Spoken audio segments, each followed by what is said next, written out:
Hello, everyone. My name is Gregory, and this is The View from Out Here.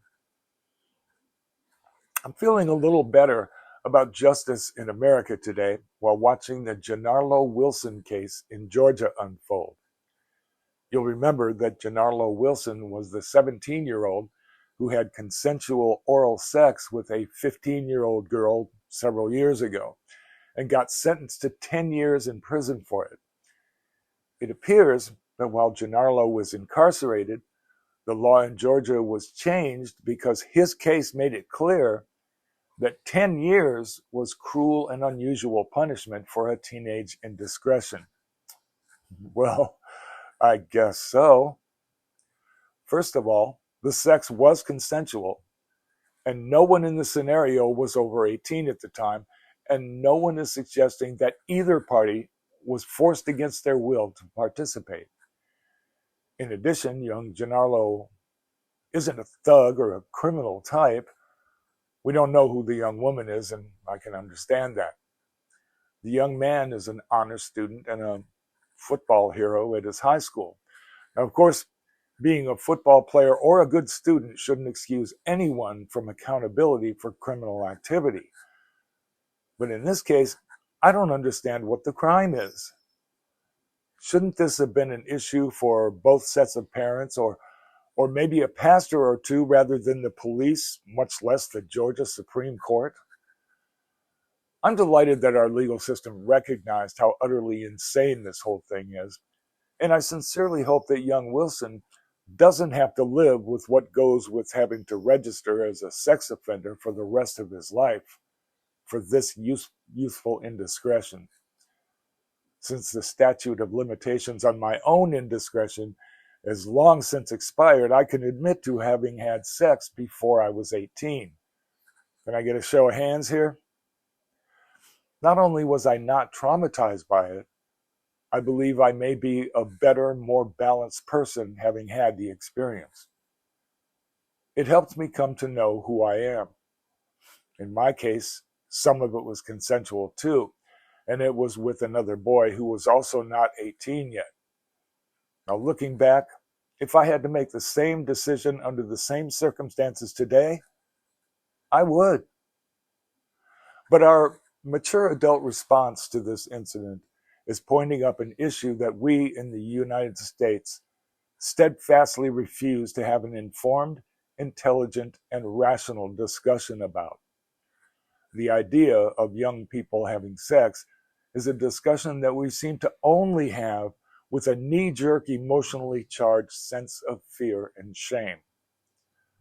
Let me say for the record right here that I believe pedophilia is a bad thing. It's predatory and almost universally results in serious damage on a number of levels for the victims and the predators alike. I'm not talking about 30-year-old people coercing 9-year-olds into sexual situations. I feel that we disrespect our young people when it comes to the subject of sex, and because of our own fear and shame about sex, we refuse to equip them to make informed decisions about sex at a time when they are called upon by nature to make those decisions. If we educate our young people about sex at all, it rarely begins before the onset of puberty when it would be of the most use. Most school districts that have any sex education at all, sex education begins with 15 to 17-year-olds. Now, that's about 2 and sometimes as many as 3 years after young people are already having very natural sensations and feelings of a sexual nature.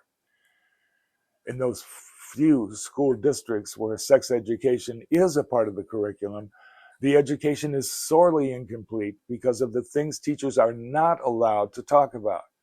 A perfect example is abstinence-only sex education models.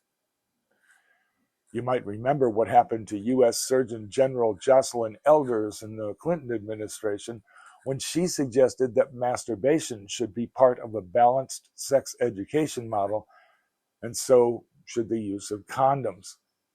You and I know that the use of condoms can prevent unwanted pregnancies and prevent sexually transmitted diseases, including AIDS, when used properly.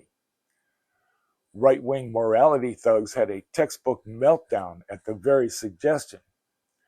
They claim that by teaching children about the use of condoms, we encourage teenagers to have sex rather than wait until they're married. Jocelyn Elders was humiliated out of a job for suggesting that we equip our young people with what they'll need for their very survival should they decide to disagree with us and have sex anyway. Teenagers truly aren't ready to have sex, but not because young people are too irresponsible at that age to make such decisions, but rather because we are too twisted up and polarized about sex to equip them with what they need at a time when it could make the most difference. Here's a little shocker for you, in case you didn't already know. Check my facts with any well-respected biblical scholar about this one. You might want to sit down for this. You ready? The Virgin Mary, the mother of Jesus Christ, the teenager chosen by God Himself to deliver His only Son, was a mere 14 years old when she gave birth to Jesus, which means that she was impregnated when she was 13. God Almighty chose a 14-year-old girl. Exactly who do we think we are by disrespecting young women's choices when God Himself felt that a 14-year-old girl was ready to be the mother of His only child? She could have said no, but she made the decision to do so, and God Himself respected her decision. Now, I'm not suggesting that we lower the age of consent to 14 because God thinks it's appropriate, notwithstanding the fact that He clearly does. I'm suggesting that some young people are going to make that decision one way or another, whether we like it or not.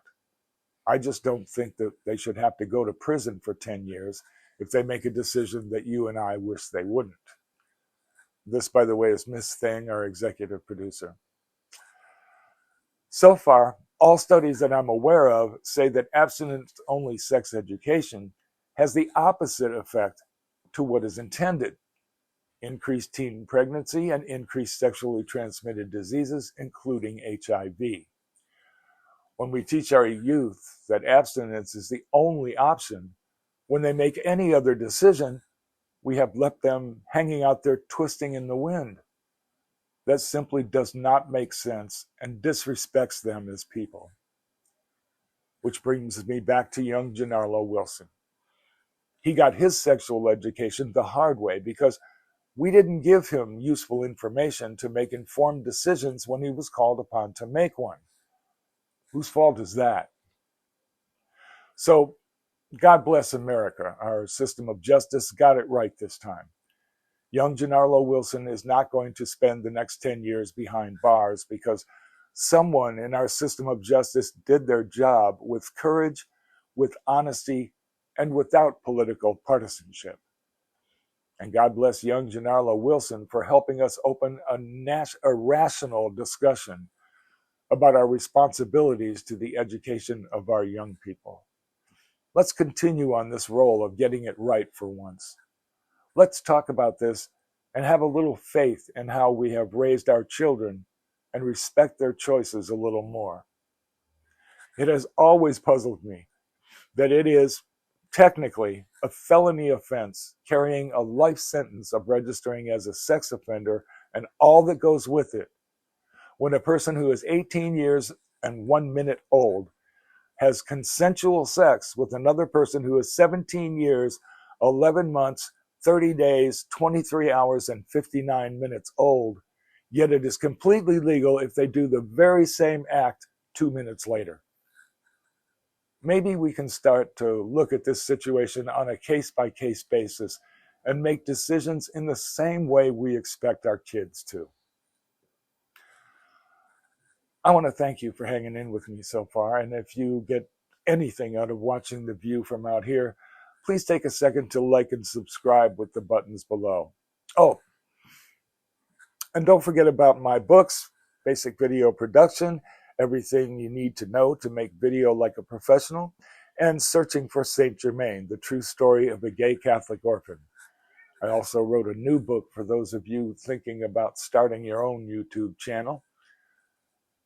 It's called Video Podcasting Primer, A Beginner's Guide to the Basics. You'll find links for all of those books in the description below. And if you have Kindle Plus, you can read them all for free. What a deal. Meanwhile, my name is Gregory, and this has been The View from Out Here. Much love.